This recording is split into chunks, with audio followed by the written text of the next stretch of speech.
So that's the thing about Fidel. It is not a person. It's an idea. It's a process. It's a force. A political force that's represented in each and every Cuban.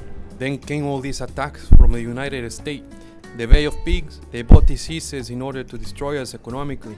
Fidel's speech came in the 1988. He said, there may be a time where the Soviet Union will be no longer. We have to be strong. It will be a hard time. But if we are strong and united, then we can surpass this crisis. We felt confident. We had some struggle, many economic problems, but we've always had this figure, this person that has said, if you are united, it will all be fine. And the funny part is that it was. He had this capacity. It was like he could go to the future and then come back and explain it to us. He saw the fall of the Soviet Union. He saw all these environment crises that we are having right now. There is a great, massive difference between what I think about Fidel and my grandparents think about Fidel. Okay. All conversations end up in shouting. He made their life better. He made their kids go to university when they themselves were illiterate. So for them, it is a savior. It is that messiah, but it's not the case for me. I think he's a dictator. Authoritarian. Es un hombre muy grande en todos los aspectos. Puso a temblar el suelo en todo el mundo, en favor de los pobres como nadie nunca lo hizo. Fue una voz del cambio climático en las Naciones Unidas, antes que cualquiera. Las bombas podrán matar a las personas, pero no el hambre, dijo en Brasil una vez. Marca el camino para las generaciones futuras. Hay mucho camino por recorrer. Pero ni en 100 años pasará otra persona como él por acá. I believe that's the main thing about Fidel. He gave Cuban people a purpose, he gave Cuban people a social conscience, and to believe that not only a better country is possible, but also a better world. He helped in Africa and Latin America. So with Fidel, we had this global conscience each time there is a crisis in the world. Whether it's Ebola in Africa or Katrina in the United States of America, it doesn't matter because we know that the Cuban people will be there to support in any way. Fidel has always blamed America for everything. The American government tried to punish Fidel and his dictatorship, but they haven't realized how much damage they have done to the people. He was brave. Those days were really hard and some citizens started to uprising and started to throw stones at windows. And Fidel decided to go himself.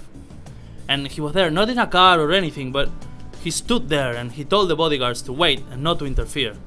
And he walked into the uprising and he said, "What is happening here? Come on, talk to me." And all the people that were throwing stones and shouting started to exclaim, "Fidel!" and clap for him. When you saw him, it was like, everything's gonna be fine now because Fidel is here. Fidel appeared when you don't have a clue he's going to be there. Boom, he landed, he made questions, and it is also the sense of involving you and your capacity with the country. It's just, since then, everything I do, even here, I always have my country in mind. That sense comes from those days and remain the rest of my life. Fidel, he was a wordsman. And he every time he taught, it was amazing. He could have the people for 3, 4, 6 hours listening to him. He can go and have a conversation with the top researchers in the world, or can talk with a simple farmer. When he arrived, people had to say, "Oh, he's here," and he's unafraid, and he's coming to talk to us like people to people, like equals. He wasn't the only man in charge of the revolution. I think that the revolution, the main character of this revolution was precisely the people.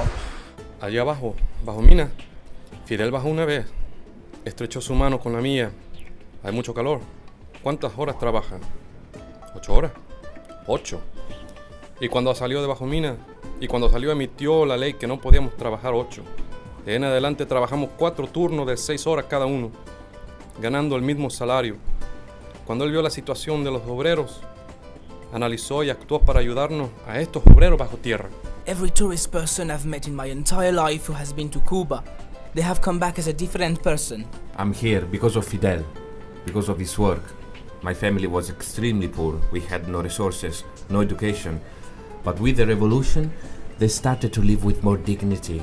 When he was in prison, he did this amazing document, History Will Absolve Me, where he basically said what was the program for the revolution, and he implemented that program.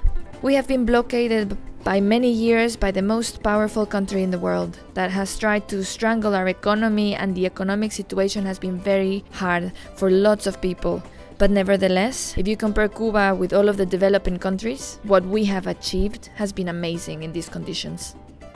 Humberto wanted to tell us that everyone and every country should follow the example of Fidel to take care of the poor ones.